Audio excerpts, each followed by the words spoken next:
নমস্কার, balcony gardener চ্যানেলে আপনাদের সবাইকে স্বাগত। আমার হাতে এই যে গাছটা দেখছেন, এর নাম হচ্ছে স্ট্রিং অফ ব্যানানা। এই গাছটা একটা অ্যাকচুয়ালি সাকুলেন্ট প্রজাতির গাছ। এই গাছটা আমরা অনেকেই চেষ্টা করি, কিন্তু গাছটা আমাদের বাড়িতেই যে কোনো প্রকারে হোক মারা যায়। এই স্ট্রিংগুলো কালো কালো হয়ে যায়, ড্রাই হয়ে যায়, তারপরে মারা যায়। কিন্তু এই গাছটাকে যদি একটু সামান্য যত্ন করা যায় তাহলে কিন্তু এরকম সুন্দর একটা শেপ এটা নেবে। এটা যেরকম হয়েছে এর থেকেও বড় হয়।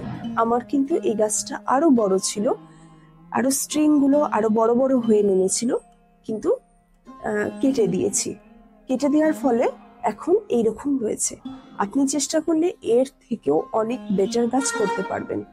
আজকের ভিডিওতে এই গাছটাকে নিয়ে একটা ছোট্ট একটু আলোচনা, যে কিভাবে রাখলে গাছটার ভালো হতে পারে, না আমার কি অভিজ্ঞতা এই গাছ নিয়ে সেটাই আপনাদের সঙ্গে শেয়ার করব। প্রথমেই আসি এই গাছের উৎপত্তি নিয়ে। গাছটা কোথাকার গাছ আমি যেটুকু জানতে পেরেছি এটা হচ্ছে যে এই গাছটা মূলত সাউথ আফ্রিকার গাছ। সাউথ আফ্রিকাতে এই গাছটা বেশিরভাগ দেখতে পাওয়া যায় এবং ওখানকার ওয়েদার হচ্ছে শুষ্ক, যেখানে বৃষ্টি কম হয়, মাটির মধ্যে বালি বেশি থাকে। এই ধরনের অঞ্চলে এই গাছটা ওখানেও জন্মায় এবং এই ধরনের আবহাওয়া পেলে এই গাছটা কিন্তু ভালো হয়। তার মানে কি, মানে হচ্ছে একে অতিরিক্ত জল দেওয়া যাবে না, প্রথমেই যেটা। এই কারণেই কিন্তু এই গাছটা হচ্ছে সাকুলেন্ট প্রজাতির গাছ। দেখুন এই যে এগুলো রয়েছে না, এই জিনিসগুলো, এগুলো অ্যাকচুয়ালি হচ্ছে জল ধরে রাখে। এবং গাছটা আগামী দিনে যে ঠান্ডা আসছে, শীতকাল আসছে, শীতে কিন্তু এই গাছটার একটু প্রবলেম হয়। তার কারণ হচ্ছে ওইটা, যে গাছটা জন্মসূত্রে এমন একটা জায়গার গাছ যেখানে জল কম পায় কিন্তু প্রচুর পরিমাণে আলো পায়, এবং মাটি হচ্ছে একদম বালি, অতিরিক্ত বালিযুক্ত মাটি। আসি এই গাছের মাটির প্রসঙ্গে। তাহলে এই গাছের মাটি কিরকম হবে? দেখুন এই গাছটা যেহেতু শুষ্ক অঞ্চলের গাছ, শুষ্ক মরু অঞ্চলের গাছ, যেখানে জল কম পায়, এরকম অঞ্চলের গাছ, তাহলে এর মাটিটা কিন্তু সেই রকম তৈরি করতে হবে। তাহলে মাটি হবে মোটামুটি যতটা মাটি কম দেওয়া যায় সেরকম একটা মিডিয়া। মানে ধরুন আপনি যদি মাটি দিতে চান, একান্তের মাটি দিতেই চান, তাহলে মাটি দিন 20%, 30% দিন সিন্ডার, 30% দিন বালি। তাহলে হলো 30, 30, 60, 20, 80। বাকি যে 20% রইল সেখানে যে কোনো ধরনের কম্পোস্ট সার দিন, গাছ ভালো হবে এতে। আর যদি একদমই মনে করেন যে মাটি দেব না, যেমন আমি যেরকম করি, সেরকম 20% মাটির জায়গায় আপনি 20% কোকোপিট দিতে পারেন, যেটা আমি দিই।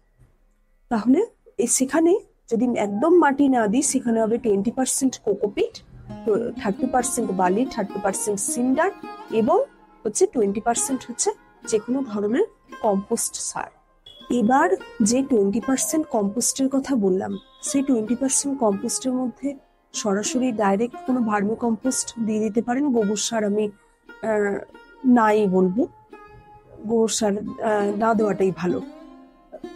20% তাহলে হচ্ছে ভার্মি কম্পোস্ট দিলেন, অথবা পাতা পচা সার দিন। পাতা পচা সার খুব ভালো রেজাল্ট দেবে। ভার্মি কম্পোস্টের থেকেও কিন্তু পাতা পচা সার বেশি ভালো রেজাল্ট দেবে এক্ষেত্রে। আর যদি মনে করেন এর সাথে একটু পারলাইট মেশাবেন, পারলাইট মেশাতে পারেন। আর ট্রাইকোডার্মা ভিরিডি অবশ্যই মেশাবেন। আর কিছু লাগবে না, যতটা পরিমাণে পারবেন তত মাটিটাকে হালকা তৈরি করুন এবং সেই মাটিতে এই গাছটা বসান, দেখবেন খুব ভালো রেজাল্ট হবে। এবার আসি জলের প্রসঙ্গে। দেখুন প্রথমেই আমি বললাম যে এই গাছটা হচ্ছে একদম শুষ্ক মরু অঞ্চলের গাছ, দক্ষিণ আফ্রিকার গাছ, যেখানে ওয়েদার ভীষণ ভীষণ শুষ্ক। তাহলে এই গাছটাকে অতিরিক্ত জল আমরা দেব না। তার কারণ হচ্ছে এই গাছে যে জলটা যখন আমরা দিই, সেই জলটাকে গাছটা গাছের পাতার মধ্যে স্টোর করে রাখে, যার ফলে আমি যদি 7 দিন গাছটায় জল না দিই, গাছটা মারা যাবে না। গাছটা ওই যে পাতার মধ্যে জলটা স্টোর করে রেখেছে, সেই জলটা দিয়ে কিন্তু ও ওর কাজ চালিয়ে নেবে। আমি এখানে বাঁকুড়ার ওয়েদারে আমি এই গাছটাকে কতবার জল দিই, আমি মোটামুটি চেষ্টা করি সপ্তাহে একবার জল দেওয়ার। আমার ওয়েদারের জন্য একবার জল কিন্তু সাফিসিয়েন্ট। আপনার ওখানে যদি এর থেকেও বেশি শুষ্ক হয় ওয়েদার, তাহলে বুঝে সেই অনুযায়ী দেবেন। হয়তো 5 দিন ছাড়া জল দিন, 4 দিন ছাড়া জল দিন। কিংবা যদি আপনার ওয়েদার শুষ্ক না হয়, ঠিক বিপরীত হয়, এখানকার থেকে বিপরীত হয়, ঠান্ডা ঠান্ডা ওয়েদার, বৃষ্টি বেশি হচ্ছে, এরকম ওয়েদার, তখন এই গাছের জল আপনি 10 দিন ছাড়া 12 দিন ছাড়া দিন, যে গাছ মারা যাবে না। গাছটা মেনলি মারা যায় কিন্তু জলের জন্য। জল অতিরিক্ত দিয়ে ফেলি, সেখানে ফাঙ্গাসের প্রবলেম হয় এবং গাছটা মারা যায়। গাছটা আমাদের কাছে সার্ভাইভ করে না। এই জায়গাটাকে যদি একটু আমরা সতর্ক হতে পারি, এই জল দেওয়ার বিষয়টা, তাহলে কিন্তু গাছটা আমাদের কাছে অনায়াসে বেড়ে যাবে, অনায়াসে বেঁচেও যাবে। এইবার আসি হচ্ছে এর ফার্টিলাইজারের কথায়। কি দেবো একে ফার্টিলাইজার? দেখুন, খুব বেশি ফার্টিলাইজার এই গাছটায় লাগে না। বিশেষ করে সর্ষের খোল পচা জল এই গাছটায় দেবেন না, না দেওয়াটাই ভালো। আমি দিয়েছিলাম, ভুল করেছি, দিয়েছিলাম, তারপরে আস্তে আস্তে গাছ মারা গেছে।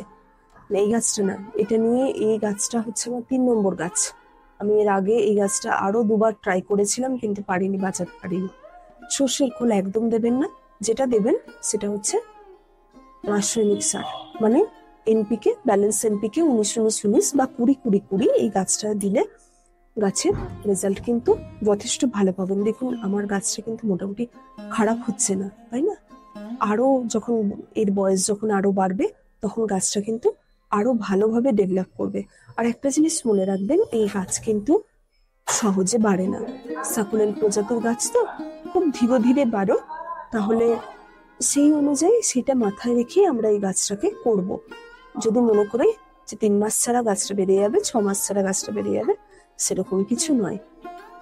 তাহলে ব্যালেন্স এনপিকে মাসে একবার করে অবশ্যই দিবেন, অবশ্যই মাসে একবার করে দিন। তাতে পাতার গ্লেজ বাড়বে। পাতা মানে, এর পাতা মানে হচ্ছে এইগুলো, এই যে দেখছেন, এই যে এইগুলো স্ট্রিং অফ ব্যানানা বলছে না, নামটা কেন? নামটার কারণটা হচ্ছে এগুলোর জন্য। এটাকে দেখতে দেখুন কলার মতন, এটাই হচ্ছে পাতা, এবং এর ভেতরে প্রচুর পরিমাণে জল স্টোর করা আছে। তাহলে হচ্ছে যে একবার, মাসে একবার এনপিকে সঙ্গে যখন অন্যান্য গাছে আপনি ভিটামিন স্প্রে করবেন, তখন এই গাছেও ভিটামিন দিয়ে দেবেন। ভিটামিন তো আপনারা জানেন, অ্যাগ্রোমিন গোল্ড, বায়োভিটা এক্স, মূলত আমি এই দুটোই ব্যবহার করি।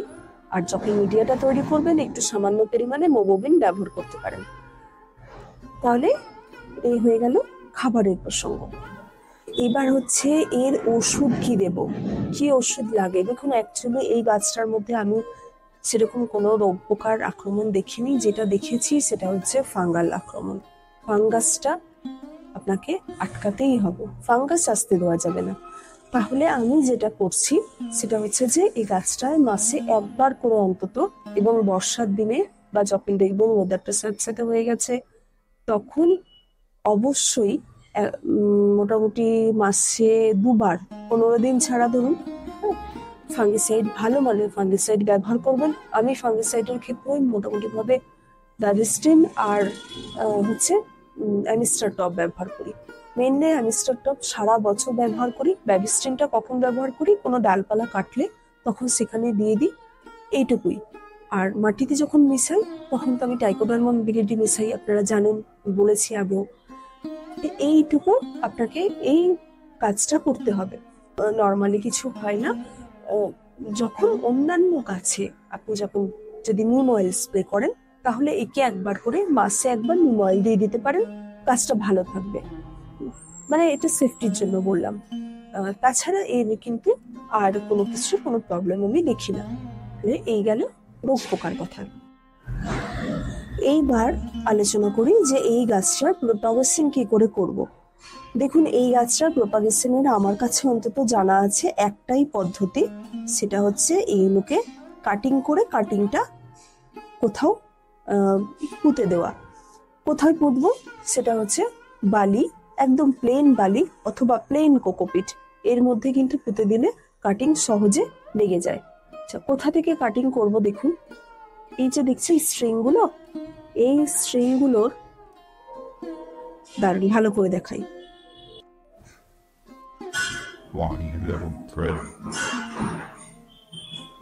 এই যে দেখুন,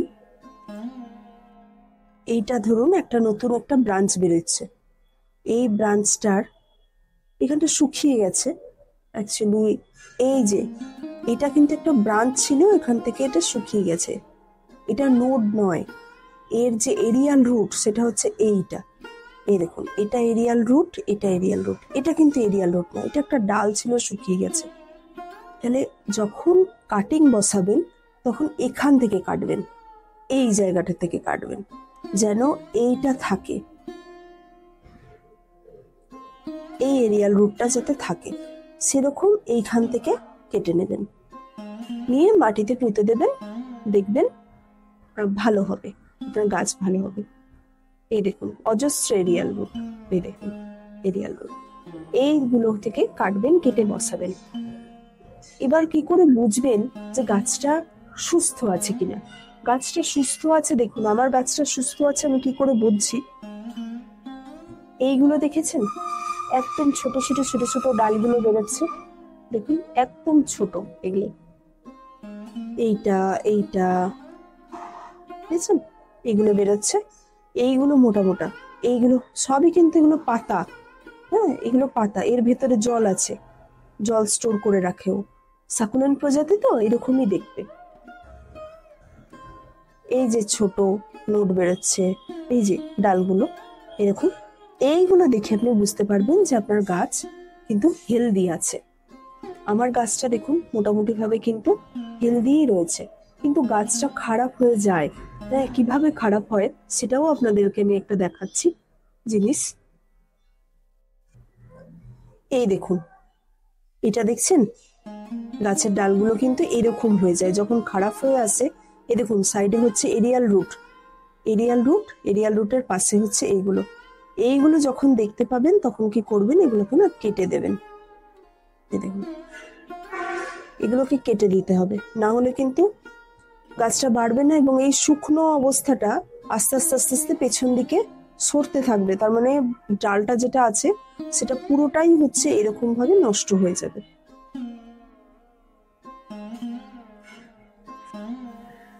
আর কি করবেন, আর হচ্ছে আমি যেমন যেটা করেছি, আমার গাছটা এতটা গ্রোথ কি করে হলো? গ্রোথ হওয়ার কারণ হচ্ছে যখনই স্ট্রিং গুলো নামে তখনই আমি ওই স্ট্রিং গুলোকে কেটে নিয়ে ওই টবের মধ্যেই বসিয়ে দিয়েছি, বালিতে বা কোকোপিটের মধ্যে আলাদা করে কিছু বসাইনি, ওর মধ্যেই বসিয়ে দিয়েছি, একদম ডাইরেক্ট ওর মধ্যে বসিয়েছি। কিছু মারা গেছে, কিছু বেঁচেছে, এইভাবে আস্তে আস্তে আস্তে আস্তে গাছটা কিন্তু বড় হচ্ছে।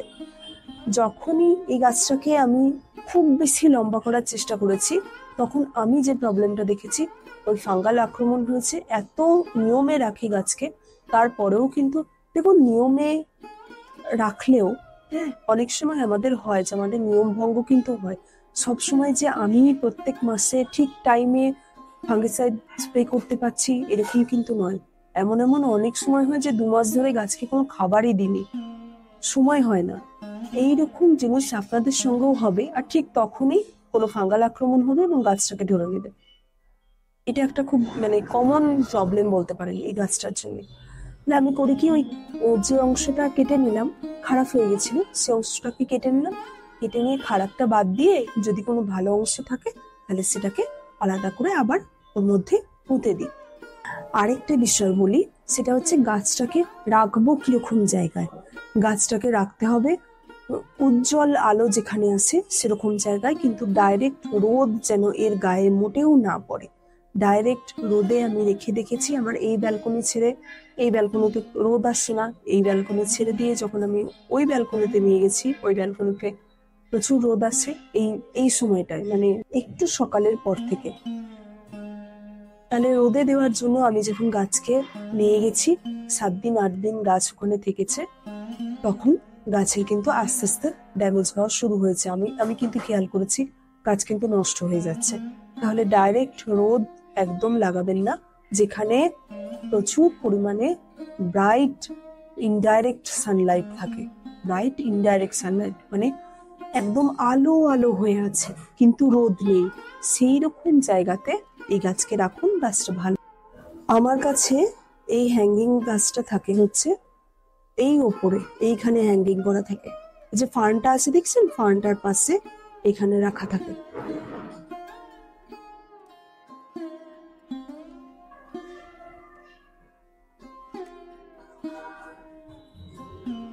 এই দেখুন, আবার এখানে একে প্লেস করে দিলাম। এবার তাহলে পারবেন তো এই গাছটাকে বাঁচাতে? যদি আপনার কাছে গাছটা আগে থেকে থাকে, যদি গাছটা মারা গিয়ে থাকে, কিংবা এখন বর্তমানে গাছটা আছে, আমাকে কমেন্ট করে জানান গাছটাকে নিয়ে আপনাদের অভিজ্ঞতা কি দেখুন। এবার এদেরকে একটু দেখুন, কি সুন্দর লাগছে। এই দেখুন,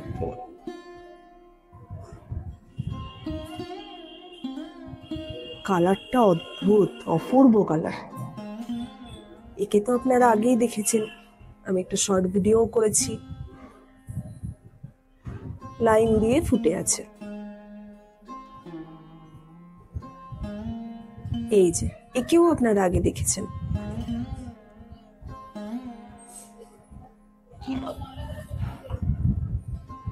আরেকজন এখানে উঠে বসে আছে, কি সুন্দর লাগছে দেখুন। এই ফুলগুলো আমার অনেক কষ্টের ফুল, বিশেষ করে এই যে ইনি আর এই যে অনেক দিন আমাকে অপেক্ষা করিয়ে তারপরে ফুল ফুটেছে। এর যখন কুড়ি এসেছিল তখন আপনাদেরকে আমি দেখিয়েছিলাম। আমি যখন কেরল থেকে ফিরলাম তখন এসে দেখলাম যে এ আমাকে সারপ্রাইজ দিয়েছে, কুড়ি এসছে। আর একে তো ফুটতে আমি পুজোর আগে দেখিয়ে গেছিলাম, তারপরে এসে দেখলাম ফুটেছে। এখনো দেখুন ফুটে আছে। এখন নভেম্বরের ধরুন মিডিল হয়ে গেল প্রায়, তাও ফুটে আছে। আর এরা নতুন ফুটেছে।